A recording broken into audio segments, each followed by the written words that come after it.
Hello everyone, কেমন আছো সবাই? আর একটি মিনি ব্লগে সবাইকে স্বাগত জানাই। তো আমরা তিনজন মিলে এখন যাচ্ছি একটু স্টেশনে। আর এখানে যে টিকিট কাটছে, তারপর ট্রেন চলে এসেছিলো, তারপর ট্রেনে উঠে পড়েছে। আর এর দুটো দেখো পাগল হয়ে গেছে, হাসাহাসি করছিল।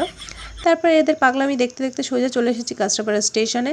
হ্যাঁ, আমরা কাঁচরাপাড়া এসেছি কেন বুঝতেই পারছো, কারণ হচ্ছে সামনেই পয়লা বৈশাখ, আর চৈত্র সেলে তো কেনাকাটা করতেই হবে। তার জন্য দেখো শুধু আমরা নয়, অনেকেই চলে এসেছে। কতটা পরিমাণে ভিড়, মানে ঢুকতে পারছিলাম না। তারপরে তো পুরো মানে সেদ্ধ হওয়ার মতন অবস্থা, কেনাকাটা করতে করতে একদম রাত হয়ে গেল।